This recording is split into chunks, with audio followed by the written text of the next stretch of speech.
Welcome back to our blog and our series on fund accounting. And today we're going to look at the epitome of the financial management of a district. And as we take a closer look at contingency spending, we've seen a little bit of this in previous entries, but this is going to be our focus for today. And in order to take a really good look, we need to take a look at some of the definitions that are included within the acceptable accounting when it comes to finances of a school district.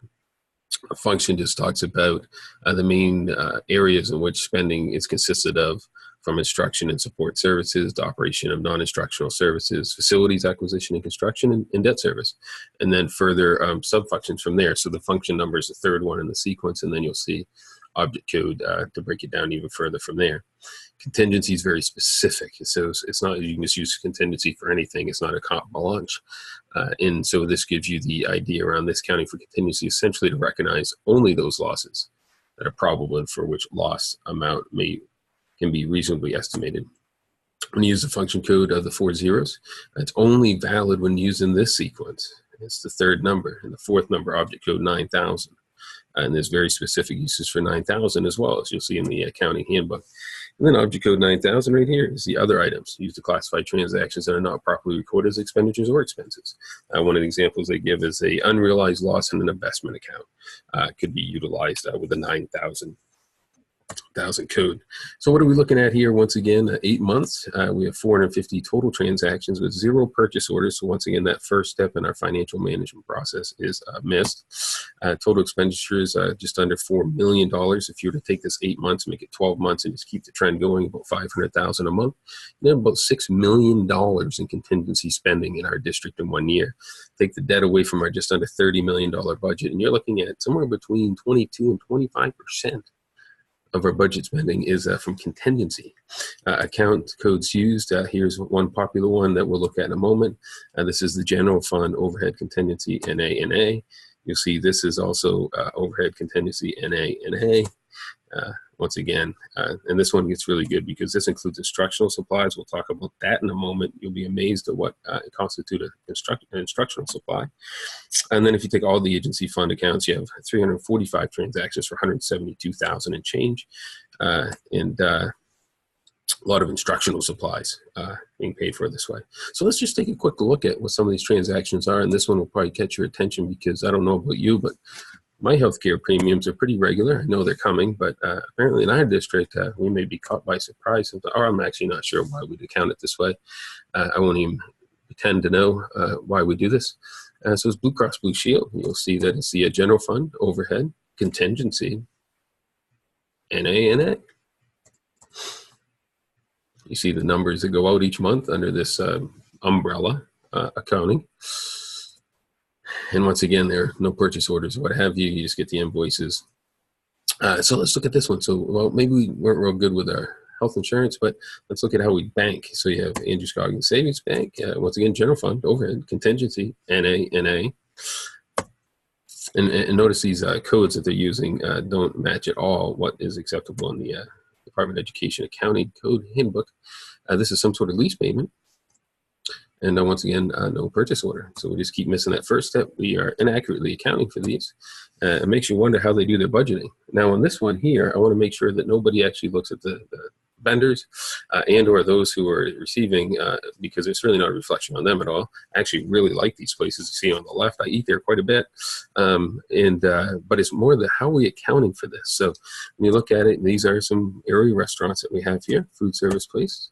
When you look at what they're accounted for, they're coming out of agency funds from Hamden Academy, various funds, overhead, contingency, instructional supply. So apparently they're not really buying. I'm not sure why this would be considered an instructional supply. We'll talk about that in a moment. And you see how much we spent on these instructional supplies. And once again, there is no purchase order. So, oh well, I mean, who needs a process anyway? We've seen that that is a broken process, if at all, and why we're so far out of compliance with our policies, or have been. So let's take a look at here. Object code 6100, instructional supplies, expenditures for program-specific supplies to fulfill the purpose of a specific instructional program area, school administrative unit. This object code is used only with function 1000. Well, you can see here it's being used with function 0000. So not only is the contingency code being used inaccurately, but also the instructional supplies object code is being used inaccurately. Almost none of this is accurate. Very interesting. Now here, this one really caught my attention. I saw all of these, and nothing once again against your bus lines. We really like, I like a lot of the people that work there. A lot of respect for those folks that own Sear Bus Lines, but I did not know that they were in the instructional supply business. As you see here, we have Sear Bus Lines, and I've highlighted this one just because this is the one that was just so out there. It's the agency fund for the McGraw Playground, and this is listed as overhead contingency instructional supplies, NA. Well, the comments are McGraw, June 2016, and well, at least the invoice did come in June, so we got that right. It says McGraw June, and we got the invoice in June. That lines up. But once again, you can see the amount of money that we spend on instructional supplies from Sear Bus Lines. And then this next one we've seen before, but not quite in this light, but it's just interesting when you think about, we vote on a budget every year. And when you think about the accuracy of this accounting, how does someone create a budget out of this? Just kind of, well, I won't even, once again, venture a guess. So here we have the District Administrative Leadership Institute, and you have the General Fund, Overhead, Contingency, NA. Completely inappropriate coding. So this is for, well, guess who? And for $2,500, $7.50.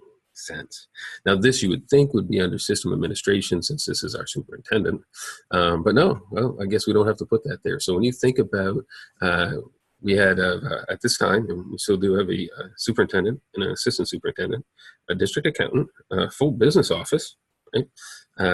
In which we spend somewhere between $800,000 and $1 million a year. It's hard to tell exactly because we do tend to put a lot of expenses under other lines that should be under system administration, but let's just say we're, even at 800,000, what are we getting? Not accuracy. We don't get transparency. And really, it makes you wonder when budget time comes around, how do they really know? Well, as always, we want to keep these as short as possible. So thank you very much for joining. And until next time, hope you learned a little.